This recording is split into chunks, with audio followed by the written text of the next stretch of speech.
आइए हम अपने स्थानों में खड़े हो जाएंगे। हालेलुया। परमेश्वर महान है, वो पवित्र है और सर्वशक्तिमान सेनाओं का यहोवा परमेश्वर है, जो दिन को बादल की नहीं और रात के अग्नि खंभे में होकर अगुवाई करता है। आइए उस परमेश्वर का हम आराधना करें, अपने आंखों को बंद करें, अपने सिरों को झुकाएं। Hallelujah hallelujah. शाखा रबा शाला लुखुरो बंदाला सीखतिरिया। Praise the lord. धन्यवाद देते हैं प्रभु जी, तू धन्य है पिता परमेश्वर, तू महान है प्रभु। इस समय प्रभु जी हम आपकी आराधना करते हैं पिता परमेश्वर। हालेलुया। हे स्वर्ग पिता, तेरे नाम की स्तुति हो। हे जीवन दाता, तेरे सम्मुख आते हे स्वर्ग पिता, तेरे नाम की स्तुति हो। हे जीवन दाता, तेरे सम्मुख आते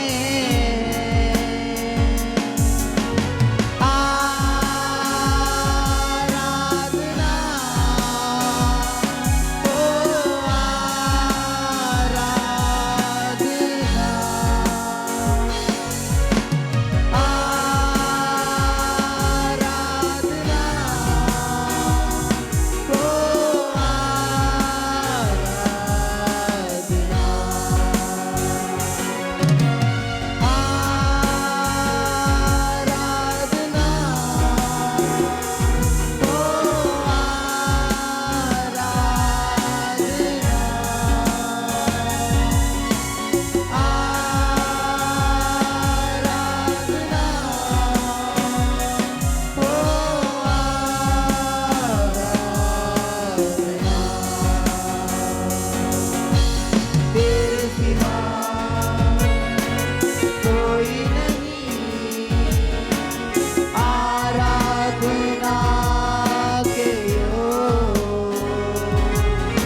प्रभु तेरे नाम को हम ऊंचा उठाते हैं प्रभु जी, तू पवित्र है प्रभु जी।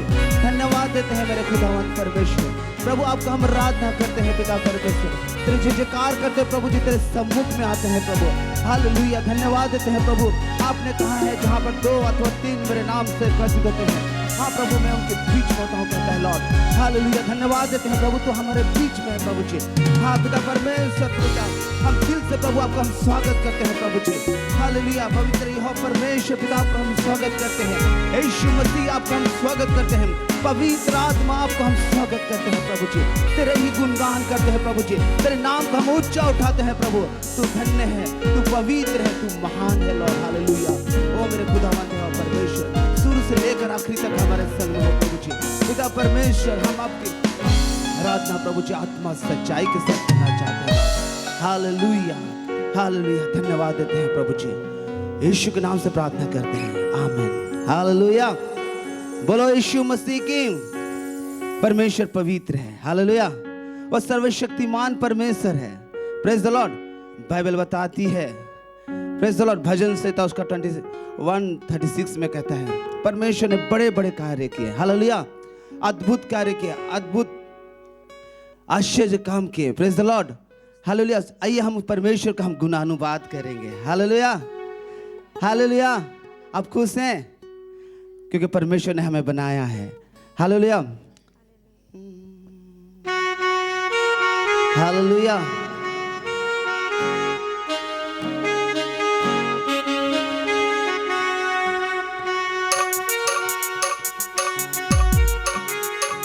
हम चारों तरफ देखते हैं, परमेश्वर के सृष्टि को देखते हैं, उसी का हम गुणगान करते हैं। हालेलुया। अब जब परमेश्वर के सम्मुख में आते हैं, नाचते हुए झूमते हुए परमेश्वर की आराधना करें। हालेलुया।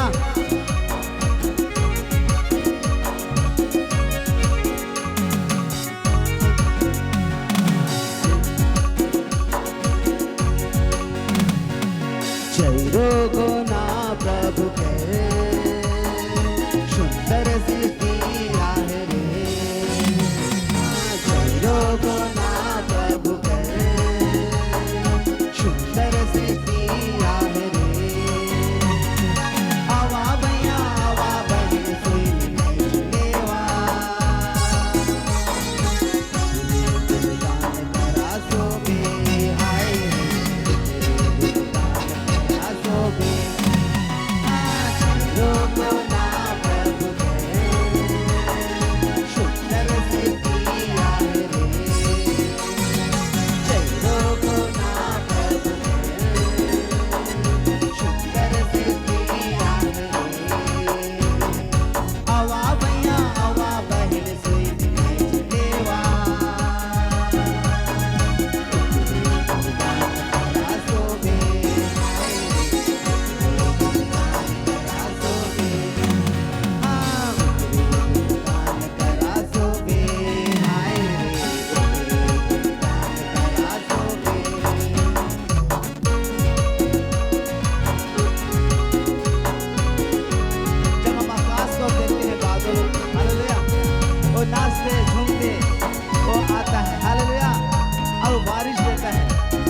बारिश के चलते, हालेलुया, हमारे खेत खलियान ज्यादा हरा भरा होता है, फसल आता है। हालेलुया।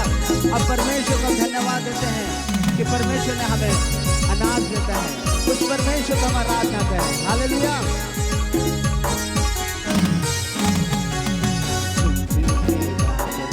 तेरे गाते खेत खलियान लहलहाते,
पहाड़ों से घिरा हुआ है। Hallelujah, hallelujah, praise the Lord. परमेश्वर ने नियंत्रण किया है ताकि हमारे अन्य हम देशों में हम सुनते हैं चारों ओर भूडोल होता है, लेकिन पहाड़ों के द्वारा परमेश्वर ने हमें सुरक्षा दिया है। हालेलुया। आइए हम उस परमेश्वर की आराधना करें। पहाड़ पर्वत मुस्कुराते, गुलाबी गीत गाते,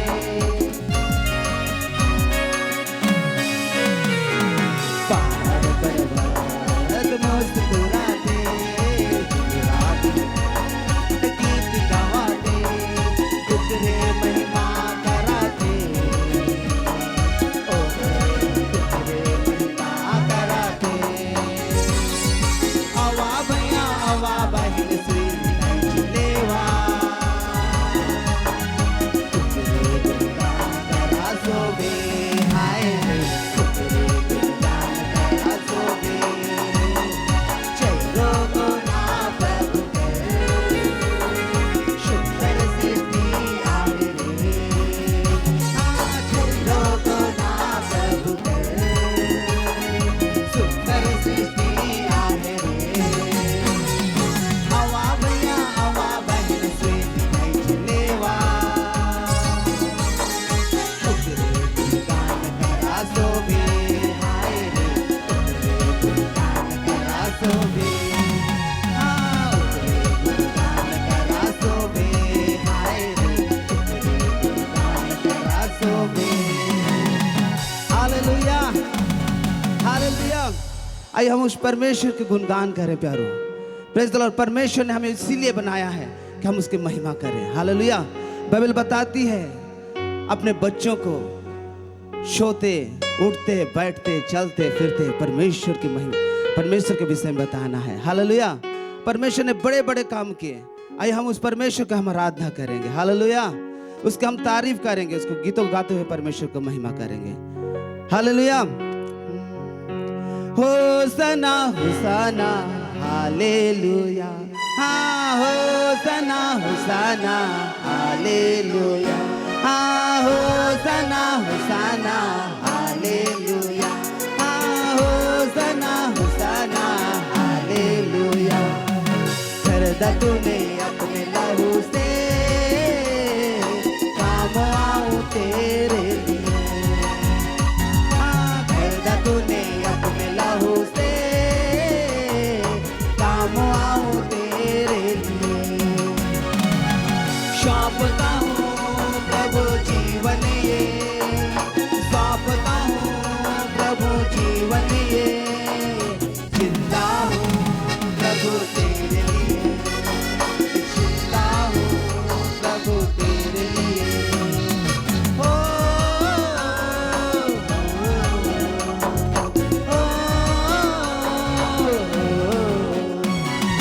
खरीदा तूने अपने लहू से, काम आऊं तेरे लिए, हाँ खरीदा तूने अपने लहू से, काम आऊं तेरे लिए। यीशु मसीह ने अपने बहुमूल्य लहू को दे करके हमें खरीदा है। हालेलुया। इस जीवन में परमेश्वर के लिए हम लोग काम में आए, परमेश्वर के महिमा करें, परमेश्वर के विषय में लोगों को बताएं। हालेलुया। जब हम पाप में पड़े थे उसी समय परमेश्वर ने हमें उस पाप के दलदल से निकाला है। हालेलुया। इसलिए उस परमेश्वर की हम महिमा करेंगे।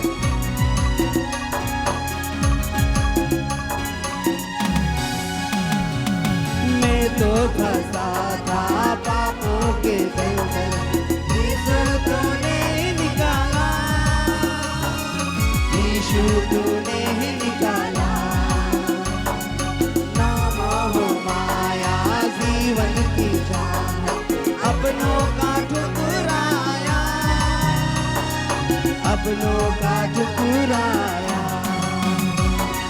तूने उठाया गले लगाया, तूने उठाया गले लगाया, दिया मुझे नया जीवन।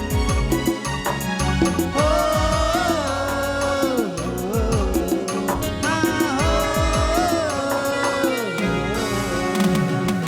खरीदा तूने अपने लहू से,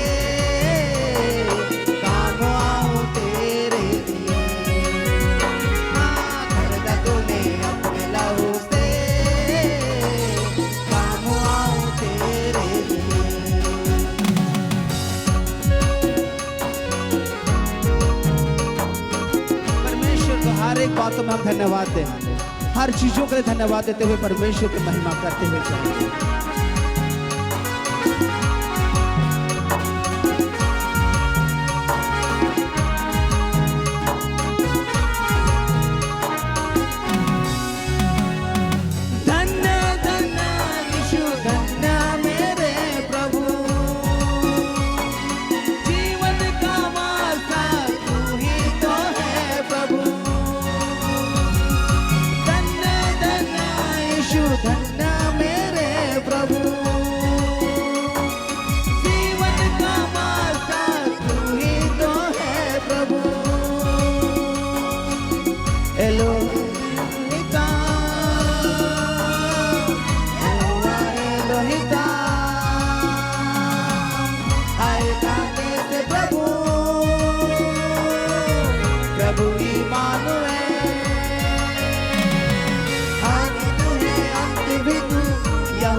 उठाते हुए होसाना होसाना हालेलुया, हाँ होसाना होसाना हालेलुया।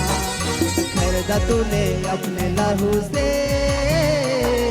काम आऊं तेरे लिए।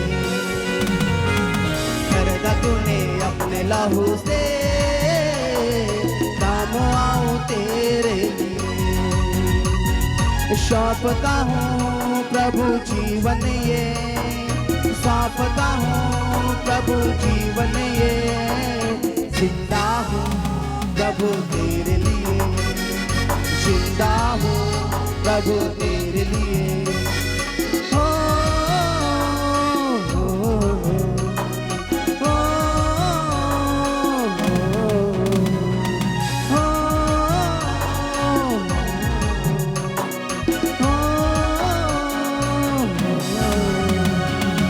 आइए हम अपने आंखों को बंद करें। परमेश्वर हमारे बीच में है। Hallelujah, praise the lord. धन्यवाद देते हैं प्रभु जी। हालेलुया, तू पवित्र है प्रभु जी, तू सामर्थ्य है पिता परमेश्वर। हालेलुया, आपने प्रभु जी बड़े बड़े कार्य किए प्रभु जी। आपने चांद तारे सूरज को बनाया प्रभु, धन्यवाद देते हैं लॉर्ड। आपने पृथ्वी पर प्रभु जी जल को हटाया प्रभु, धन्यवाद देते हैं प्रभु जी। हालेलुया, ओ हालेलुया, रबा शाखा दिखा रबा साका। प्रभु हम आपको स्वागत करते हैं पिता परमेश्वर। पवित्र आत्मा आपको हम स्वागत करते हैं प्रभु जी। ये समय प्रभु, हाँ प्रभु जी आपको महिमा करते हैं पिता परमेश्वर। आप हमसे बातें कर Lord. Hallelujah, thank you Jesus.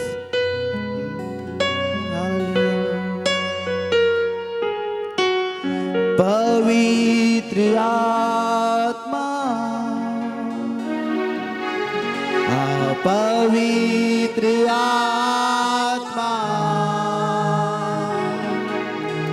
तेरा स्वागत है। तू मुझ में छा जा, पवित्र आत्मा,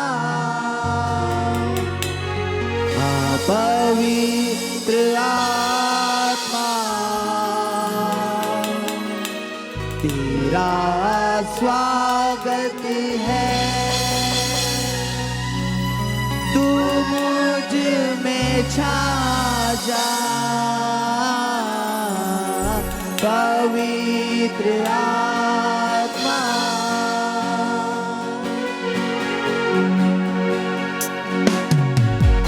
पवित्र आत्मा आपका हम स्वागत करते हैं लॉर्ड। हालेलुया, प्रभु तू हमारे चारों ओर पिता तू छा जा लॉर्ड। हालेलुया, तेरी उपस्थिति प्रभु जी हर एक विजन के लिए प्रभु जी, हर एक व्यक्ति के प्रभु जी भर जाए। हालेलुया, तेरा अभिषेक प्रभु तू उंडेल दे खुदावंत परमेश्वर। हालेलुया, और रास्ता खाते खाला बशो न लहदा लाज़ी रबा। हालेलुया, हालेलुया,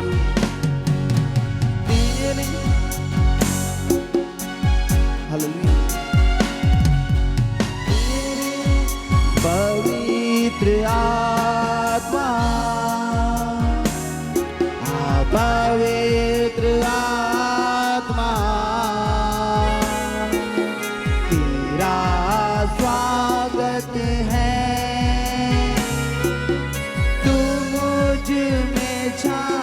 जा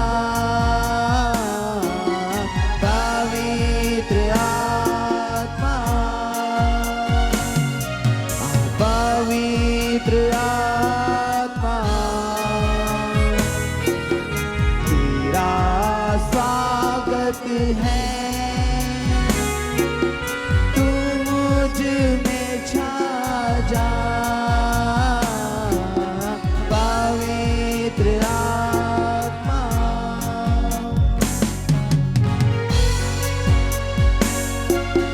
तेरे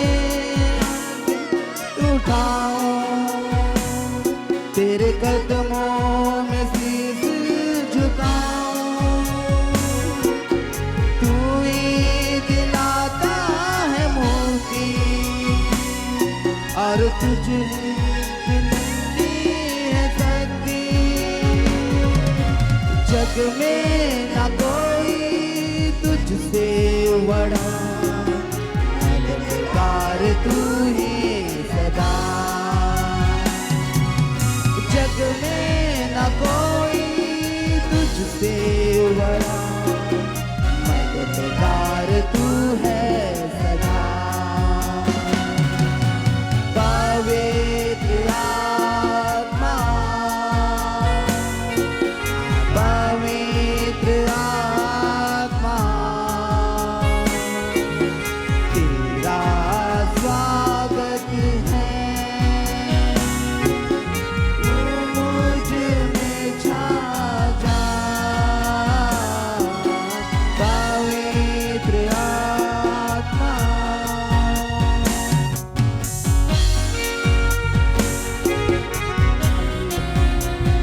प्रभु तू धन्य है पिता, धन्यवाद देते हैं प्रभु जी।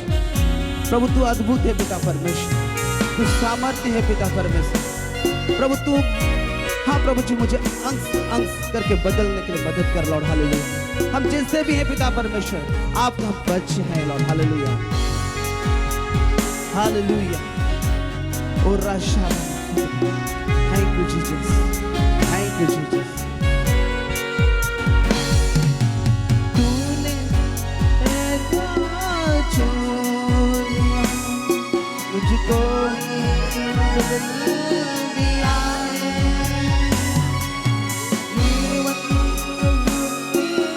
तू है और तू ही प्रभु है। राहों पे अपनी मुझको चला,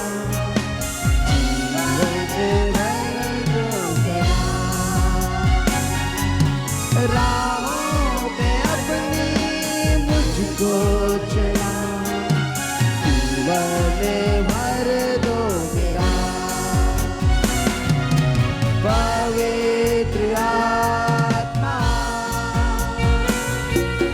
पवित्र आत्मा तेरा स्वागत है, तू मुझ में छा जा पवित्र आत्मा, पवित्र आत्मा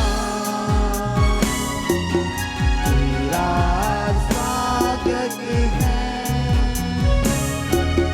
तू मुझ में छा जा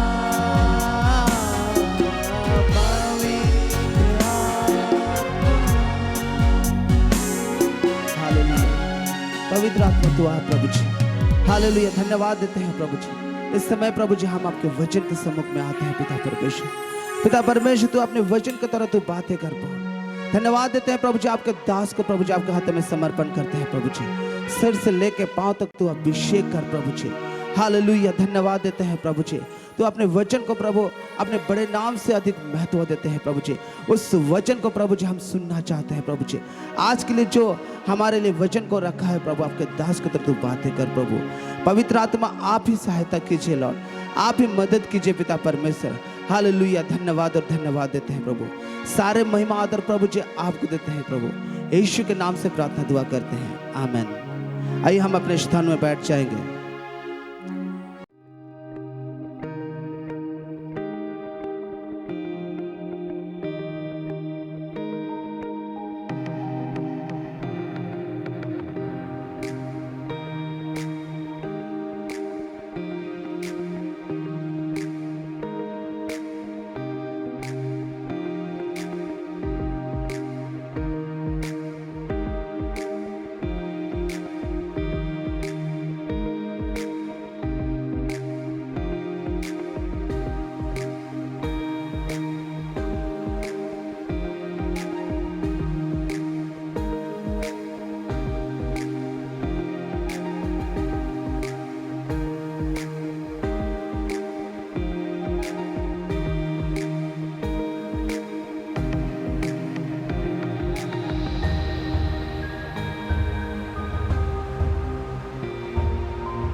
हालेलुया, प्रेज द लॉर्ड। परमेश्वर का धन्यवाद करते हैं आज के सुंदर दिन के लिए, आराधना के दिन के लिए, पुनरुत्थान के दिन के लिए, विश्राम दिन के लिए। परमेश्वर ने हमारे जीवन में एक बार फिर मौका दिया है कि हम लोग कलीसिया में होकर परमेश्वर के साथ में संगति करें। हमारा सृष्टिकर्ता परमेश्वर के साथ में हम लोग संगति करते हैं। पूरे ब्रह्मांड का जो रचने वाला है उस परमेश्वर के साथ में हम संगति करते हैं। ये हमारे लिए सौभाग्य की बात है।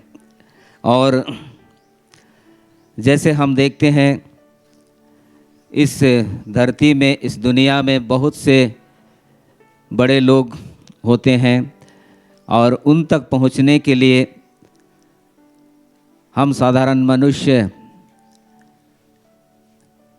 कितना मशक्क़त करना पड़ता है, लेकिन हमारा जो रचना करने वाला परमेश्वर है, हम लोग उसके सम्मुख में यीशु मसीह के नाम से आने पाते हैं। भले इस संसार का बड़ा व्यक्ति को हम नहीं मिल पाएंगे, लेकिन हमारा परमेश्वर से मिलने के लिए यीशु मसीह के द्वारा से हम कभी भी जा सकते हैं। हालेलुया। आइए हम लोग वचन में जाने से पहले छोटी प्रार्थना करेंगे। प्रेमी अनुग्रहकारी दयालु पिता परमेश्वर, हम हमारे उद्धारकर्ता यीशु मसीह के पवित्र नाम से तेरे पास में आते हैं। हम तेरा धन्यवाद करते हैं प्रभु जी, तेरे प्रेम, तेरे दया, तेरे आशीष, तेरे भलाइयों के लिए, तेरे महाकरुणा और तेरे बलिदान के लिए तेरा धन्यवाद करते हैं प्रभु। इस समय हम तेरे निकट में हैं और तेरे वचन में से सीखना चाहते हैं प्रभु जी। प्रभु परमेश्वर, पवित्र आत्मा, तू हमारी सहायता कर वचन को बताने के लिए। मैं अपने आप को तेरे सामर्थ्य हाथ में समर्पित करता हूँ। जितने भाई बहन यहाँ पर उपस्थित हैं प्रभु, और जितने लोग भी प्रभु जी आ रहे हैं, सबको तेरे हाथ में देते हैं प्रभु। तेरा वचन जब एक एक जन के हृदय में जाता है प्रभु जी, अधिकाई से वह वास करे और प्रभु जी उसके अनुसार चलें, करें और तेरी महिमा के लिए आगे बढ़ें, ऐसा अनुग्रह कर। हम धन्यवाद देते हैं प्रभु जी, यीशु मसीह के पवित्र नाम से प्रार्थना करते हैं, आमीन। आइए हम लोग वचन देखेंगे फिलिपियो 2:8 को। और मनुष्य के रूप में प्रकट होकर अपने आप को दीन किया और यहाँ तक आज्ञाकारी रहा कि मृत्यु, हाँ क्रूस की मृत्यु भी सह ली। यहाँ यीशु मसीह के बारे में लिखा गया है, वह मनुष्य के रूप में प्रकट होकर अपने आप को दीन किया।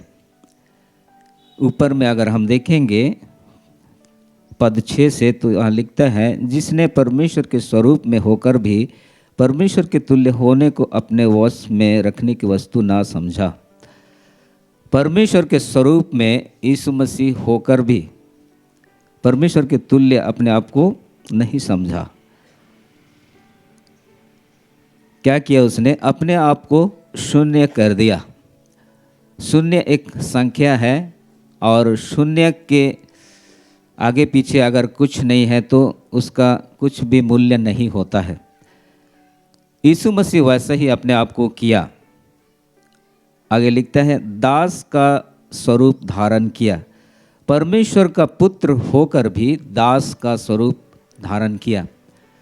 पुत्र पिता के घर में रहता है और हर कमरे में जो कुछ भी रखा हुआ है उसको छूता है, व्यवहार करता है, लेकिन दास वैसा नहीं करता है। यहाँ तक कि दास के लिए अलग रूम होता है, अलग कोठरी होता है, बाहर में, घर के अंदर में नहीं रहता है। और घर के अंदर में जो वस्तुएं हैं उसके ऊपर में उसको कुछ अधिकार नहीं रहता है। लेकिन हमारा यीशु मसीह दास का स्वरूप धारण किया, अर्थात उसका जो स्वामी, उसका जो पिता परमेश्वर जब कहेगा तभी वो करेगा। अपने मर्जी से कुछ नहीं करेगा। दास का मतलब वही होता है। अगर वो पुत्र तो है लेकिन उसने दास का स्वरूप धारण किया, अर्थात पूरी रीति से अपने पिता परमेश्वर पिता की आज्ञाओं को वो पालन किया। और यहाँ आगे लिखा है अपने आप को दीन किया और यहाँ तक आज्ञाकारी रहा कि क्रूस की मृत्यु भी सह ली। मृत्यु, वो भी क्रूस की मृत्यु। मृत्यु कई जगहों में होता है, हॉस्पिटल में होता है, पलंग में लेटे लेटे होता है, या अच्छा गद्दी में भी सोते हुए होता है। लेकिन यीशु का जो मृत्यु हुआ, यीशु की जो मृत्यु हुई वो हो क्रूस पर हुई। तो परमेश्वर क्रूस पर उसका मृत्यु हो उसके लिए पहले से ही योजना बनाया था। और क्रूस का जो मृत्यु है बहुत दर्दनाक मृत्यु है। उस समय में क्रूस की मृत्यु का जो सजा दिया जाता था, क्रूस में लटका दिया जाता था और जब तक वो मृत्यु ना हो उसी में रहेगा। और यीशु मसीह को क्रूस में लटकाने से पहले उसको मारा गया था, बहुत मारा गया था, कोड़ों से मारा गया था। और कोड़ों से मारने के पीछे भी परमेश्वर का उद्देश्य था। यीशु मसीह ने जो दुख सहा और क्रूस में उसकी जो मृत्यु हुई उसके पीछे बहुत सारा उद्देश्य था। नहीं तो साधारण हिसाब से कहीं भी मृत्यु हो सकती थी, लेकिन यीशु का जो मृत्यु है वो क्रूस पर ही हुई, अर्थात सिर ऊपर और पैर नीचे, लेट के नहीं। ऐसा मृत्यु किसका होता है? जिसको सजा दिया जाता है उसको ही होता है। बीमार व्यक्ति को ऐसे नहीं मृत्यु होता है, उसको पलंग में लिटाया जाता है और कुछ न कुछ पहले किया जाता है। लेकिन यीशु की मृत्यु से पहले उसको मारा गया। और हम जब पवित्र शास्त्र बाइबल में देखते हैं तो उसमें लिखा है कि यीशु ने कोई भी पाप या अपराध नहीं किया था। तो यीशु को कोड़ों से मारा गया और क्रूस की मृत्यु की सज़ा दी गई, मतलब कोई भी अपराध नहीं। लेकिन यहूदी लोग या तो रोमन सरकार उनके अनुसार एक व्यक्ति को अगर गलती उन्होंने अपराध उन्होंने पाया भी तो एक ही अपराध के लिए 2 सज़ा दिया गया, और 2 सज़ा नहीं देना चाहिए। 2 सज़ा इसलिए मिला, उसके पीछे परमेश्वर का उद्देश्य था। तो क्रूस की मृत्यु उसने सह ली। और आगे लिखा है कि इस कारण परमेश्वर ने उसको अति महान भी किया और उसको वह नाम दिया जो सब नामों में श्रेष्ठ है। ऐसे ही उसका नाम श्रेष्ठ नहीं हो गया, परमेश्वर ने उसको ऐसा होने दिया, क्रूस की मृत्यु उसको सहने दिया और उसने परमेश्वर की आज्ञा का पालन किया, तभी परमेश्वर उसको अति महान किया। इतना महान किया कि आगे लिखता है कि जो स्वर्ग में और पृथ्वी पर और पृथ्वी के नीचे और वे सब यीशु के नाम पर घुटना टेके। ऐसे ही घुटना नहीं टेकते हैं संसार के पृथ्वी के लोग। परमेश्वर ने ही उसको अति महान किया। अपना पुत्र होने के बावजूद वह अपने आप को शून्य किया, इतना तक आज्ञाकारी हुआ कि क्रूस की मृत्यु सही। आइए और एक वचन को हम लोग देखेंगे, इब्रानियों 2:9 को देखेंगे। पर हम यीशु को, जो स्वर्गदूतों से कुछ ही कम किया गया था, मृत्यु का दुख उठाने के कारण महिमा और आदर का मुकुट पहने हुए देखते हैं, ताकि परमेश्वर के अनुग्रह से वह हर एक मनुष्य के लिए मृत्यु का स्वाद चखे। देखिए, हर एक मनुष्य के लिए मृत्यु का स्वाद यीशु मसीह चखे, ये परमेश्वर की ओर से योजना किया गया था और उसमें परमेश्वर का अनुग्रह हुआ। परमेश्वर के अनुग्रह के कारण से यीशु मसीह हम मनुष्यों के लिए मृत्यु का स्वाद को चखा। ऐसे ही उसका क्रूस पर मृत्यु नहीं हुआ और उसके लिए परमेश्वर के अनुग्रह की आवश्यकता थी। मृत्यु के लिए भी परमेश्वर के अनुग्रह की आवश्यकता। एक तरफ देखा जाए तो दंड दिया जा रहा है, लेकिन परमेश्वर की ओर से वो अनुग्रह था कि वो क्रूस के मृत्यु का स्वाद को चखे।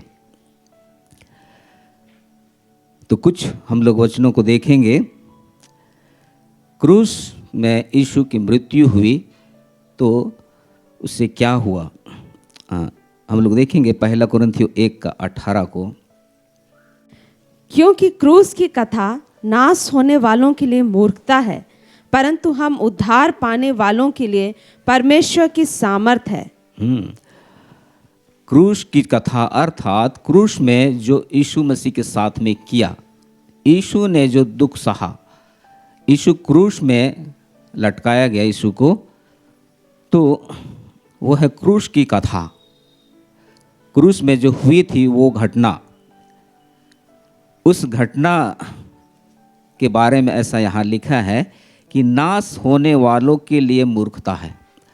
जो लोग नाश होंगे उनके लिए क्रूस में यीशु मसीह ने जो किया, साधारण दिमाग लगाते हैं तो देखा जाए तो वो मूर्खता है, क्योंकि उसने वहाँ पर प्रतिरोध नहीं किया, विरोध नहीं किया। मुझको क्यों क्रूस पर लटकाया जा रहा है, मुझको सज़ा क्यों दिया जा रहा है, उसने कुछ कभी नहीं कहा। तो साधारण तौर से अगर देखा जाए तो क्या है कि ये चुपचाप सह रहा है, मतलब क्या है, कुछ करने नहीं पा रहा है, कुछ करने नहीं पा। संसार के दृष्टि में क्या है, ये तो कुछ भी करने नहीं पा रहा है। अपने आप को परमेश्वर का पुत्र कहलाता है, लेकिन अभी तो कुछ नहीं कर पा रहा है, ऐसा संसार के लोग सोचते हैं। लेकिन यहाँ क्या लिखता है, क्रूस की कथा नाश होने वालों के लिए मूर्खता है। जो लोग उसके पीछे जो उद्देश्य है नहीं जानते हैं तो उनके लिए ये मूर्खता वाली बात है, परंतु हम उद्धार पाने वालों के लिए परमेश्वर की सामर्थ है। जो लोग उद्धार पाएंगे उनके लिए क्रूस की कथा, यीशु मसीह ने जो क्रूस में दुख को सहा, वो परमेश्वर की सामर्थ है उद्धार पाने वालों के लिए। Hallelujah, hallelujah.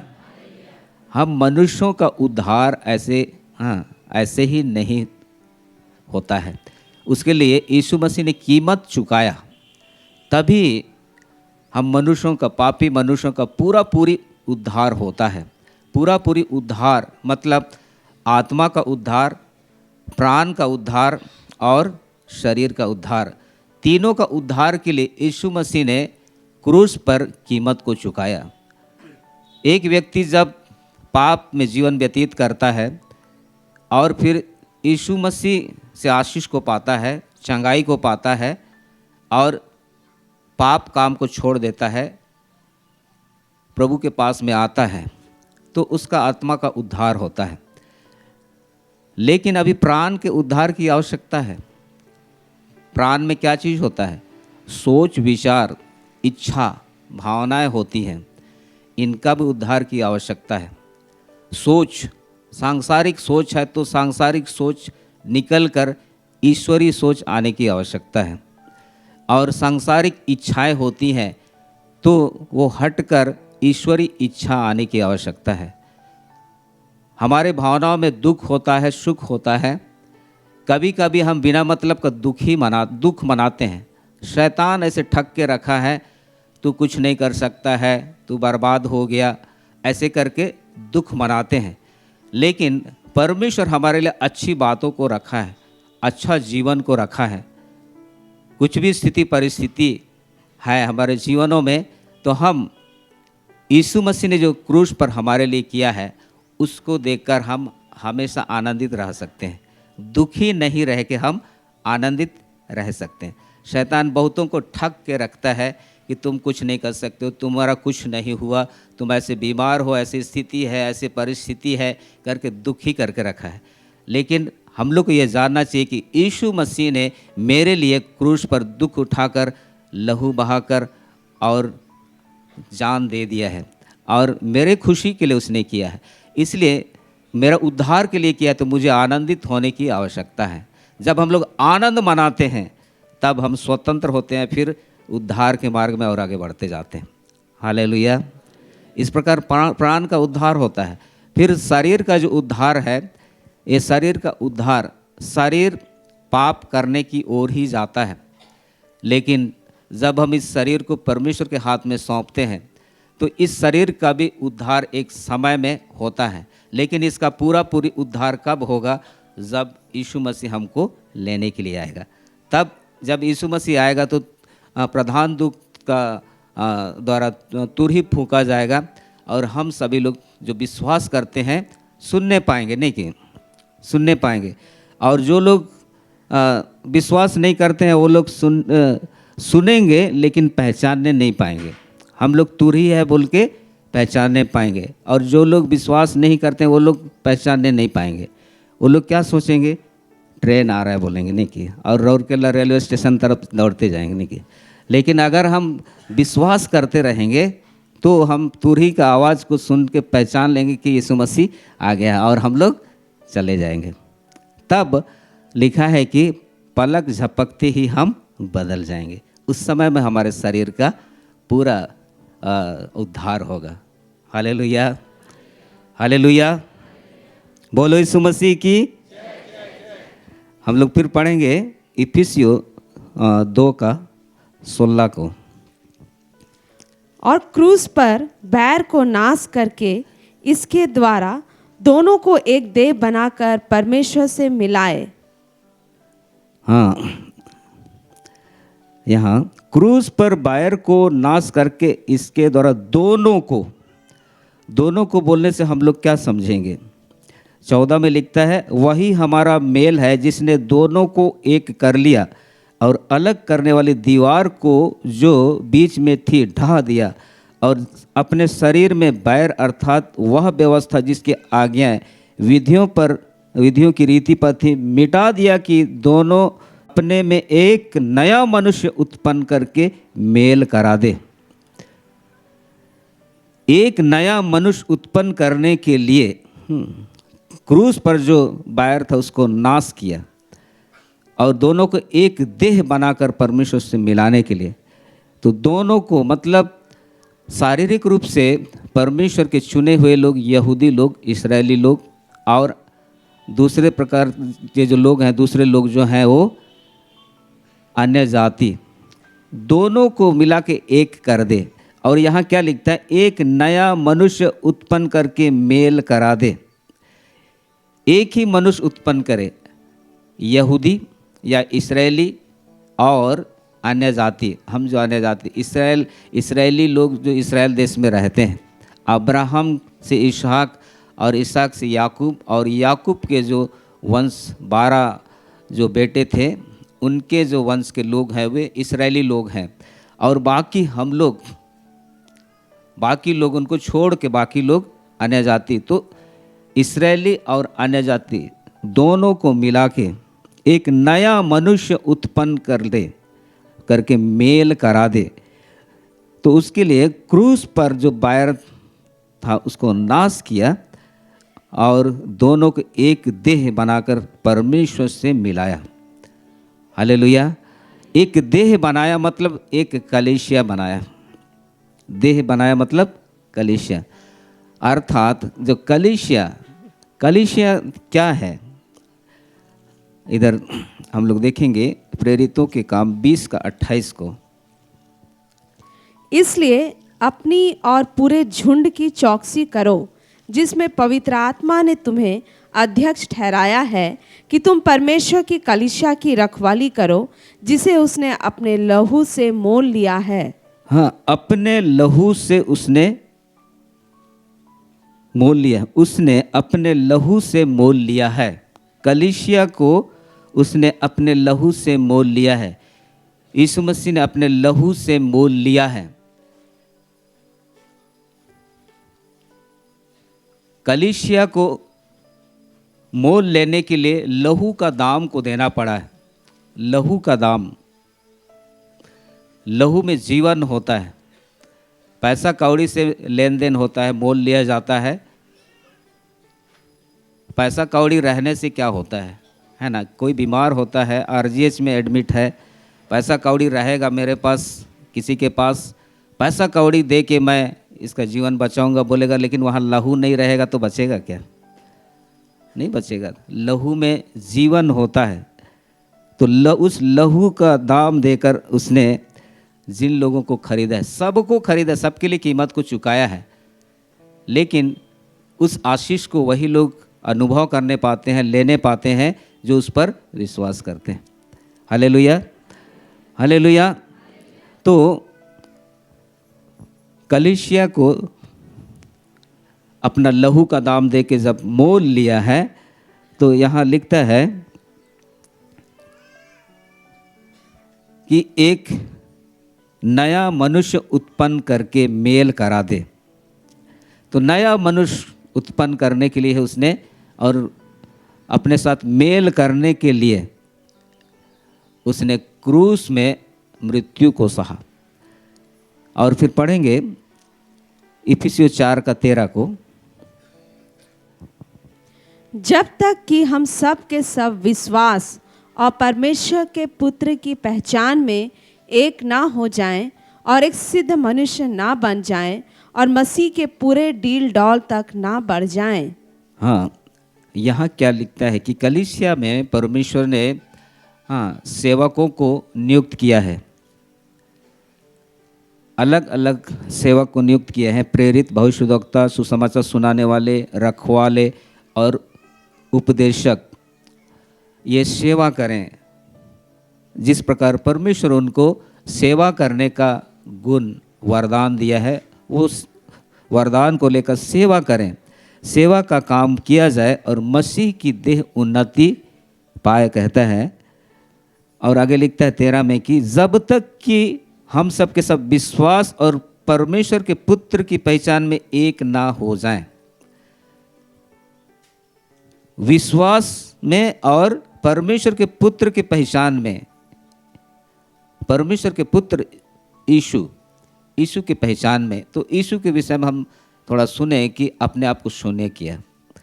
परमेश्वर का पुत्र होकर भी अपने आप को शून्य किया। परमेश्वर के पुत्र तुल्य अपने आप को नहीं करके अपने आप को शून्य किया, दीन किया। तो इस प्रकार यहाँ पर हम उस प्रकार हो जाएं, और कहता है कि एक सिद्ध मनुष्य बन जाएं।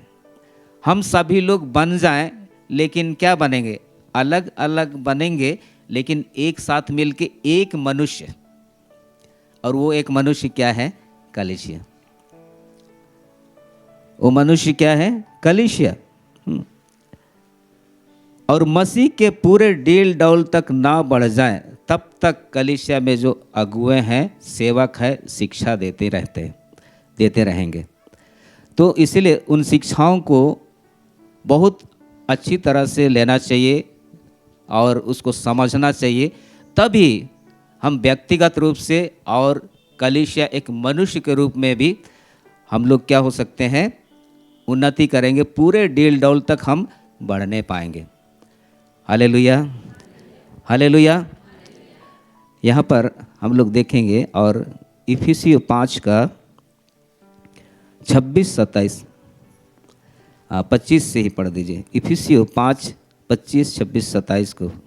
हे पतियों, अपनी अपनी पत्नी से प्रेम रखो, जैसा मसीह ने भी कलीसिया से प्रेम करके अपने आप को उसके लिए दे दिया, कि उसको वचन के द्वारा जल के स्नान से शुद्ध करके पवित्र बनाए, और उसे एक ऐसी तेजस्वी कलीसिया बनाकर अपने पास खड़ी करे, जिसमें न कलंक, न झुर्री, न कोई और ऐसी वस्तु हो, वरन पवित्र और निर्दोष हो। हाँ, यहाँ पर बहुत अच्छी बातें लिखी हैं।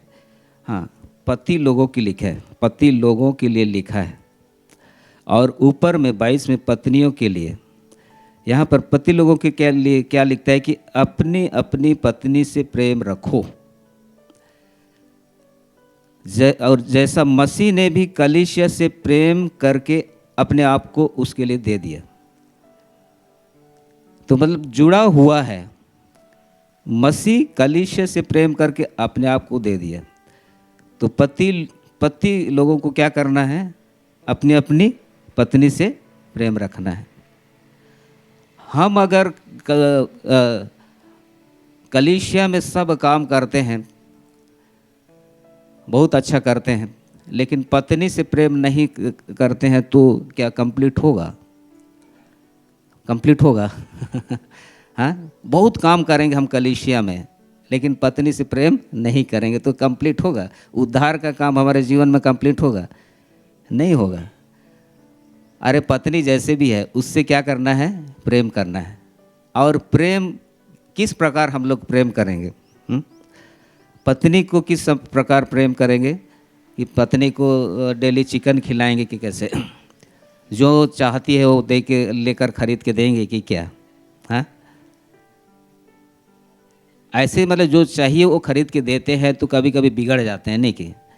हाँ, ज़्यादा खरीदने से बिगड़ जाते हैं, खरीद के देने से बिगड़ जाते हैं, है ना? अपने तरफ से लेकर उनको खरीद के देंगे, बिगड़ जाते हैं। लेकिन असली में प्रेम क्या चीज़ है? परमेश्वर की दृष्टि में प्रेम क्या है? कि हम अपनी पत्नी से प्रेम करें। मेरे ख्याल से इससे बढ़कर ज़्यादा प्रेम ये नहीं है कि हम उद्धार के काम में उसका सहयोग करें, पत्नी का उद्धार के लिए हम सहयोग करें। क्योंकि परमेश्वर ने जगत से ऐसा प्रेम रखा कि उसने अपना एकलौता पुत्र को दे दिया। प्रेम यहाँ पर जब किया तो क्या किया? अपना एकलौता पुत्र को दे दिया। परमेश्वर प्रेम किया, जगत से, हमसे प्रेम किया, उसके लिए उसने एकलौता पुत्र को दे दिया। तो क्यों दिया? ताकि जो कोई उस पर विश्वास करे वे नष्ट ना हो परंतु अनंत जीवन पाए। तो मैं यही समझता हूँ कि पत्नी से प्रेम रखने का मतलब यह है कि पत्नी कितनी भी बिगड़ी हुई है तो कभी ना कभी सुधर जाएगी बोल के उससे उद्धार के मार्ग में आए, उद्धार उसका भी हो बोल के हम उद्धार पाने के लिए उसके लिए सहयोग करते हैं, काम करते हैं। तो यही बड़ा प्रेम है। Praise the Lord, praise the Lord. इसीलिए पत्नी जैसे भी है क्या करना चाहिए? प्रेम रखना चाहिए। ऐसा मत सोचिए ये पत्नी ठीक नहीं है, इसको मैं डाइवोर्स कर दूंगा, दूसरा कर लूँगा, ये तो और गलत है। फिर उद्धार का काम में वही ना, चर्च आते रहने से कोई फायदा नहीं है। तो ऐसा करके प्रेम रखना है। यीशु मसीह ने कलीसिया से प्रेम रखा तो हम भी अपनी अपनी पत्नी से प्रेम रखें। आगे लिखे 26 में कि उसको वचन के द्वारा जल के स्नान से शुद्ध करके पवित्र बनाएं। वचन के द्वारा जल के स्नान से शुद्ध करके पवित्र बनाएं। तो हम लोग नहाते हैं, स्नान करते हैं, प्रतिदिन नहाते हैं, डेली नहाते हैं। कोई लोग नहीं नहाते होंगे शायद, लेकिन डेली नहाना चाहिए, है ना। अभी तो गर्मी आ गई, ठंडा के टाइम में ठंडा है बोल के बहाना करते हैं और नहीं नहाते हैं। तो क्या होता है उससे? हाँ, शरीर क्या हो जाता है? मैला हो जाता है। मैला हो जाने से क्या हो जाएगा? हाँ, बीमारी आ जाते हैं ना, कीड़े आते हैं, फिर बीमारी हो जाता है, फिर शरीर में तकलीफ होता है। लेकिन डेली नहाना चाहिए। मैं एक बुक पढ़ा, उसमें लिखा है कि नहाना भी एक मेडिसिन है। डेली नहाना भी एक मेडिसिन है, नहाना भी मेडिसिन है। तो डेली नहाना चाहिए। मैं जब लद्दाख में था, वहाँ 8 महीना बर्फ़ रहता है, मैं डेली नहाता था। वहाँ पर जो नहाना होता है पानी नहीं है वहाँ, है ना। बर्फ़ को हम लोग छीनी मरतुल से तोड़ के टुकड़ा टुकड़ा करके टीना में डालते थे और उसको गरम करते थे, और उधर जल रहे हैं ना, पानी गरम हो रहा है और उसी में डाल रहे हैं। चूल्हा में पानी गरम हो रहा है ऐसे ही डालते थे, मतलब डेली नहाते थे। और मेरे को कुछ नहीं हुआ। मैं परमेश्वर का धन्यवाद करता हूँ कि मेरे को वहाँ कुछ नहीं हुआ। जो लोग नहीं नहाते थे उनको स्नो बाइट बीमारी हो गया। स्नो बाइट मतलब बर्फ उनको चाप दिया। बर्फ भी चापता है ना, चापता है मतलब ये अंगुली सब है ना वो गलते जाएगा, ऐसा बीमारी। तो हम लोग डेली नहाते थे, कुछ लोग हम 4-5 बजे उठ के नहाते थे, इतना ठंडा में, हाँ माइनस, तो बहुत अच्छा लगता था है ना, बर्फ़ को पिघला के उसको नहाते थे। तो जब हम डेली नहाते हैं तो हमारा शरीर कैसे रहता है, हाँ साफ सुथरा रहता है। वैसे यहाँ क्या लिखता है, उसको वचन के द्वारा जल के स्नान से शुद्ध करके पवित्र बनाए। हम लोग शुद्ध हो के पवित्र कैसे बनेंगे, वचन के जल से स्नान के द्वारा। हाँ, हम शरीर को साफ सुथरा रखने के लिए पानी से नहाते हैं और अच्छा साबुन लगाते हैं, लेकिन हमारा जो जीवन है उस जीवन को, इसको पवित्र करने के लिए क्या से नहाना पड़ेगा, वचन, वचन रूपी जल से। वचन को लेंगे और उसके अनुसार जब अपने जीवन को बिताएंगे तभी हम शुद्ध होकर पवित्र होते जाएंगे। तो वचन की आवश्यकता है, वचन के द्वारा से ही हम शुद्ध होकर पवित्र होते जाते हैं। तब क्या होता है, एक तेजस्वी कलीसिया बनकर हम लोग खड़ी होंगे, जिसमें ना कलंक, ना झुर्री, ना कोई ऐसी वस्तु हो, वरन पवित्र और निर्दोष। वचन के जल के स्नान के द्वारा से ही हम पवित्र और निर्दोष हो सकते हैं। डेली पानी से तो नहाना है, लेकिन वचन से अगर नहीं भी पानी से लगाते हैं तो वचन से नहाना चाहिए। इसका मतलब है कि वचन हमको पढ़ना चाहिए, सुनना चाहिए और क्या बोलता है वैसा ही जीवन बिताना चाहिए, तब हम लोग शुद्ध होकर पवित्र होते जाते हैं। हालेलुया, प्रेज द लॉर्ड, बोलो यीशु मसीह की। और फिर हम लोग पढ़ेंगे कुलुसियो 1:20 को। और उसके क्रूस पर बहे हुए लहू के द्वारा मेल मिलाप करके सब वस्तुओं का उसी के द्वारा से अपने साथ मेल कर ले, चाहे वे पृथ्वी पर की हो चाहे स्वर्ग में की। हाँ देखिए, क्रूस पर बहे हुए लहू के द्वारा मेल मिलाप करके, क्रूस पर यीशु मसीह ने लहू को बहाया है ना, क्रूस पर बहाया। क्रूस की जो मृत्यु है, क्रूस उसका जो मृत्यु का दंड उसको दिया गया, तो वहाँ पर जो बहे हुए लहू, उसी के द्वारा मेल मिलाप करके सब वस्तुओं का उसी के द्वारा से अपने साथ मेल कर ले, चाहे वे पृथ्वी पर की हो चाहे स्वर्ग में की।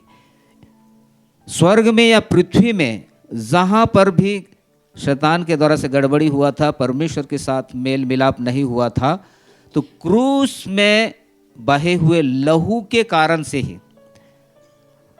दूसरे जगह लहू बहाने से वो तो नहीं होता, लेकिन क्रूस में क्या होता है, क्रूस में मनुष्य को लटकाया जाता है ना। और ये एक क्या है, निंदाजनक मृत्यु है, निंदाजनक दंड है, अपमानजनक दंड है। तो उसके लिए यीशु मसीह ने स्वर्ग में जो है और पृथ्वी में जो है मेल मिलाप हो, ना केवल मनुष्य का, जितना भी परमेश्वर के साथ में मेल मिलाप नहीं हुआ था, मेल मिलाप होने के लिए परमेश्वर ने ऐसा किया कि यीशु क्रूस पर लहू बहाया और वो मर गया। उसके द्वारा से ही जो मेल मिलाप नहीं था, मेल मिलाप हो गया। Hallelujah, hallelujah. फिर हम लोग पढ़ेंगे कुलुसियो 2:14 को। और विधियों का वह लेख जो हमारे नाम पर और हमारे विरोध में था मिटा डाला, और उसे क्रूस पर कीलों से जड़कर सामने से हटा दिया है। हाँ, फिर 13 को पढ़ देंगे, 2:13। उसने तुम्हें भी जो अपने अपराधों और अपने शरीर की खतना रहित दशा में मुर्दा थे, उसके साथ जिलाया और हमारे सब अपराधों को क्षमा किया। हाँ, देखिए 14 में लिखा है, विधियों का वह लेख जो हमारे नाम पर और हमारे विरोध में था मिटा डाला और क्रूस पर कीलों में जड़कर सामने से हटा दिया। क्रूस पर जब उसको कीलों से ठोका गया तो ठोका जा रहा था तो विधियों का लेख हमारे नाम पर था और हमारे विरोध में था। विधियों का लेख बोलने से हम लोग पापी जीवन बिताते थे, पाप में जीवन बिताते थे और उसका जो सज़ा हमको मिलना ज़रूरी था और निश्चय था। और पाप जो करता है तो उसकी मजदूरी क्या है? क्या है? मृत्यु। कौन सा वाला मृत्यु? अनंत मृत्यु। शारीरिक मृत्यु नहीं। शारीरिक मृत्यु में प्राण निकल जाता है, वो वाला मृत्यु नहीं। आप लोग को मालूम है शारीरिक जो मृत्यु होता है वो ट्रांसफॉर्मेशन है एक्चुअली, है ना, एक जगह से दूसरे जगह जाने के लिए, है ना। जैसे हवाई जहाज़ में चढ़ते हैं ना तब दूसरे जगह पहुंचते हैं, जब तक नहीं चढ़ेंगे तो नहीं पहुंचेंगे, नहीं कि हाँ। और पैदल जाते जाते पता नहीं कितना दिन लगेगा, नहीं कि। तो वैसे ही शारीरिक जो मृत्यु होता है इस पृथ्वी को छोड़ने के लिए है ना। बहुत लोग घबराते हैं, इस पृथ्वी से जाने से भी घबराते हैं, नहीं कि नहीं इस यहीं रहेंगे, नहीं मरेंगे बोलते हैं, है ना।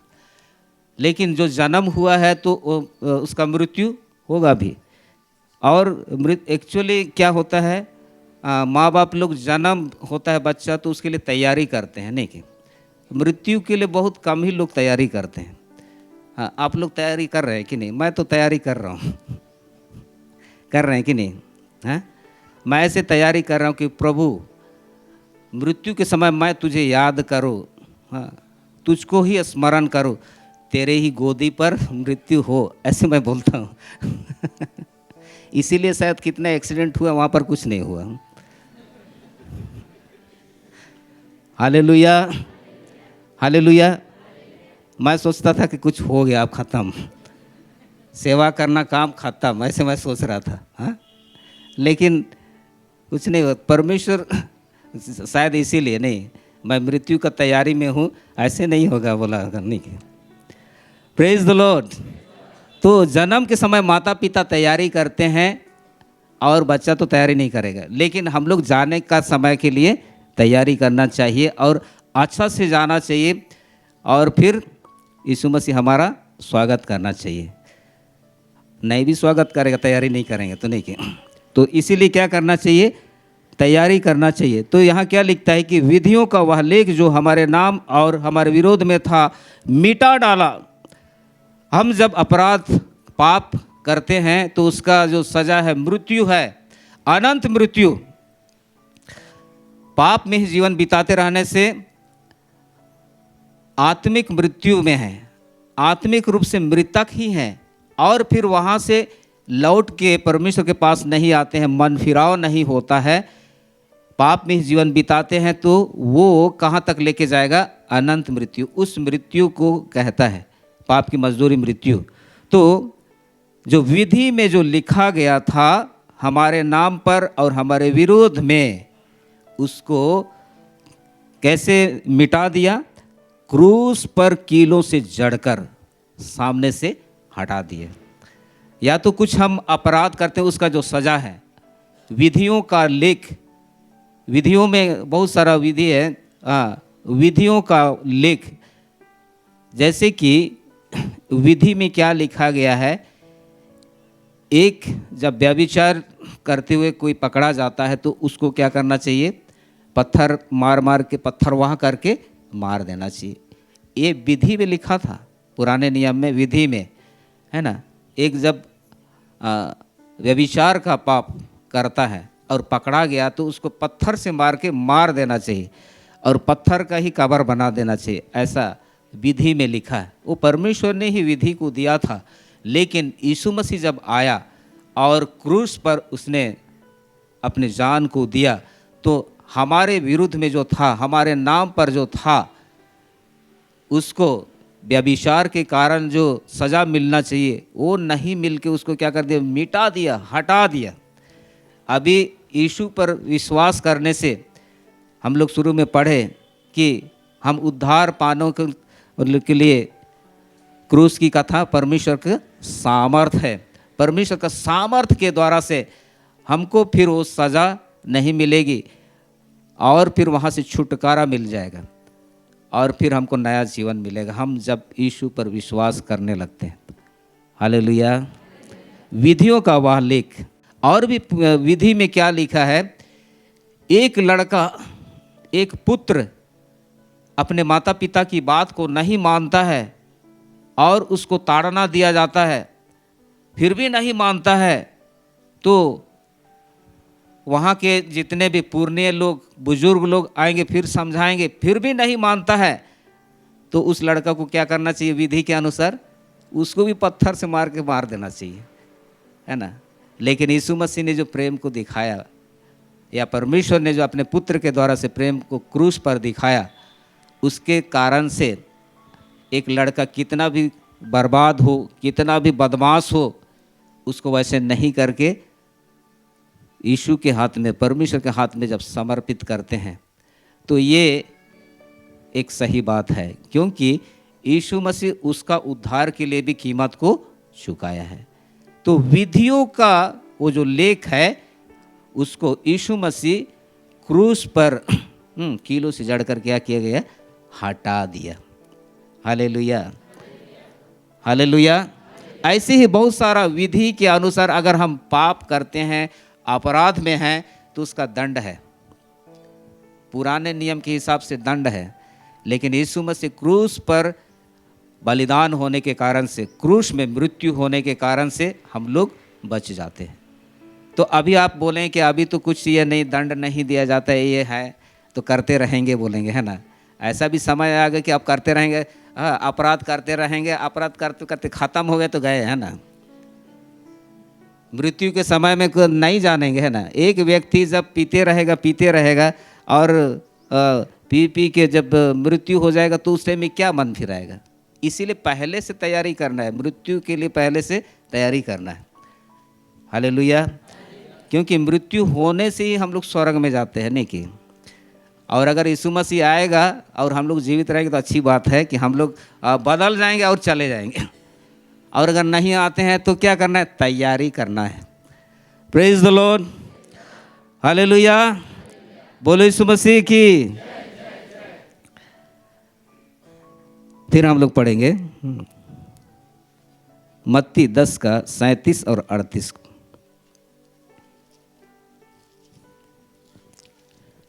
जो माता या पिता को मुझसे अधिक प्रिय जानता है वह मेरे योग्य नहीं, और जो बेटा या बेटी को मुझसे अधिक प्रिय जानता है वह मेरे योग्य नहीं, और जो अपना क्रूस लेकर मेरे पीछे ना चले वह मेरे योग्य नहीं।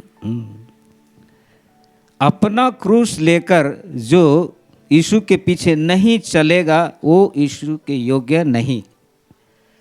तो यहाँ लिखता है कि जो माता या पिता को मुझसे अधिक प्रिय जानता है,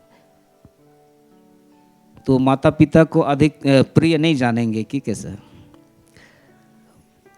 हाँ, माता या पिता को प्रिय नहीं जानेंगे कि कैसा? माता या पिता को प्रिय जानेंगे, लेकिन उससे ज़्यादा प्रिय किसको जानेंगे? यीशु को।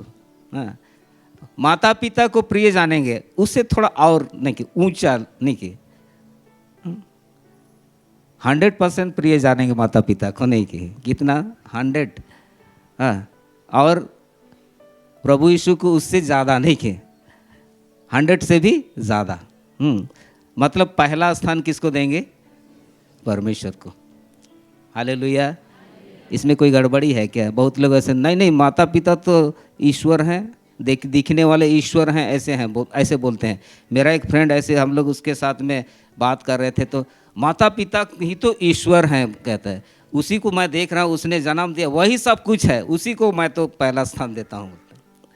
तो मैं उसको समझाया कि माता पिता तुम्हारे नाना नानी दादा दादी के द्वारा से आए कि नहीं, और दादा दादी फिर किसके द्वारा आए, उनके दादा दादी किसके द्वारा आए, और आखिरी में जो आदम था वो किसके द्वारा आया? नहीं, वो तो परमेश्वर के द्वारा। तो फिर कौन बड़ा है? बनाने वाला कौन है? फिर परमेश्वर। तो परमेश्वर को ना पहला स्थान देंगे। तब वो समझा, ठीक है बोलता है। Hallelujah, hallelujah. माता पिता को ज़्यादा महत्व देते हैं, क्योंकि माता पिता क्या था, डेली पैसा देते हैं और डेली मिठाई खरीद के लाते हैं, मुझे मोबाइल अच्छा वाला खरीद के लाते हैं, तो माता पिता को ही सब कुछ मानते हैं। लेकिन असल में हमको क्या करना चाहिए, पहला स्थान किसको देना चाहिए? परमेश्वर को। पति पत्नी हैं तो पति पत्नी को पहला स्थान नहीं देना चाहिए, किसको देना चाहिए? परमेश्वर को। उसके बाद में दूसरे नंबर में पति अपने पत्नी को देगा या पत्नी अपने पति को। Praise the Lord. आप लोग बोलें कि मैं तो शादी नहीं की हूँ, मैं किसको दूंगा? हाँ? आप यीशु मसीह को ही पति बनाइए, है ना। यीशु मेरा पति है बोल के उसको प्रेम कीजिए। उसके बाद शादी हो जाएगा तो पति को या तो पत्नी को। ऐसा जब करते हैं ना तो बड़ा मज़ा आता है। मैं पहले नहीं जानता था, है ना, पत्नी को ज़्यादा प्यार करता था। हाँ, प्यार के मारे पता नहीं क्या क्या कर देंगे सोचता था। लेकिन वो सफलता नहीं पाया। बाद में मैं जाना कि परमेश्वर को प्रेम रखना चाहिए पहले, तो परमेश्वर के लिए ही दौड़ते हैं, फिर पत्नी मना करने से भी दौड़ते हैं। हाँ, कभी कभी क्या होता है ना, इतना मना होता है ना, फिर भी किधर किधर से निकल के चले जाते हैं। Praise the Lord. तो मैं जान गया कि परमेश्वर से ही प्रेम कर रहे हैं। इसका मतलब ये नहीं कि पत्नी से प्रेम नहीं, पत्नी से भी प्रेम कर रहे हैं, लेकिन पहला स्थान परमेश्वर को। बड़ा मज़ा आता है, ऐसा में भी बड़ा मज़ा आता है ना। मत जाओ बोलने से जाएंगे। आप लोग को मैं बता रहा हूँ, है ना। हाँ, आप लोग को बता रहा हूँ। मैं जब कभी कभी संडे सर्विस में जाता हूँ ना, आजकल नहीं होता है, कुछ दिन पहले मैं बाथरूम में नहाने जाता हूँ, तो फिर क्या होता है, बाहर से छिटकी ने लगा देते हैं, नहीं जाना है कहीं। ये बाबा संडे सर्विस है, फिर भी नहीं जाएंगे। तो अंदर में फिर, हे प्रभु मैं तुझको पहला स्थान देता हूँ, दरवाज़ा खुल जाए, यीशु मसीह के नाम से खुल जाए। मैं चुपचाप रहता हूँ। यीशु मसीह खोल दे, खोल दे। थोड़ी देर में खुल जाता है ना।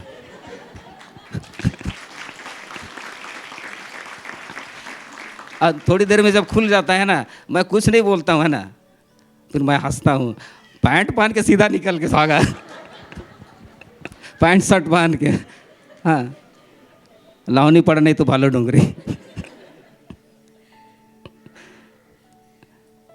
मज़ा आता है। Hallelujah, praise the Lord. तो जो माता या पिता को मुझसे अधिक प्रिय जानता है वह मेरे योग्य नहीं, और जो बेटा या बेटी को मुझसे अधिक प्रिय जानता है वह मेरे योग्य नहीं। पहला स्थान परमेश्वर को, यीशु मसीह को दीजिए, है ना। बाकी लोग अपने आप आएंगे, यीशु मसीह संभालेगा उनको। और यहाँ लिखता है कि जो अपना क्रूस लेकर मेरे पीछे ना चले वह मेरे योग्य नहीं। यही है जो कठिनाई, जो उल्टा परिस्थिति, प्रभु के साथ जीवन बिताने के लिए जो उल्टी परिस्थितियां हैं, है ना। मैं ये जानता हूँ कि जब हम लोग भक्ति के साथ जीवन बिताना चाहते हैं तो सताए जाएंगे। ये तो छोटा मोटा सताहत है ना, रुकावट है, छोटा मोटा रुकावट है। बड़ा बड़ा रुकावट सबसे भी प्रभु निकाल लेगा। Hallelujah, hallelujah. और बड़ा मज़ा आता है ना। जब तक परमेश्वर नहीं चाहेगा ना, कोई कुछ नहीं कर बिगाड़ेगा हमारा, हम लोग का। Hallelujah, hallelujah. इसलिए हम लोग दौड़ते हैं। इसलिए कहाँ कहाँ चले जाते हैं, उधर जाओ बोले तो उधर जाते हैं। देरी हो रहा है तो इतना स्पीड में गाड़ी चलाते हैं, हाँ, 100 के ऊपर में भी चलाते हैं। छोटा गाड़ी है मेरा, इसलिए 100 बहुत है, फिर भी चलाते हैं। तो अपना क्रूस लेकर यीशु के पीछे चलना है। माता पिता को प्रिय जानना है, भाई बहन को प्रिय जानना है, लेकिन उनसे बढ़कर प्रिय प्रभु यीशु को, परमेश्वर को जानना है। और हम लोग पढ़ेंगे मत्ती 16 का 24-25।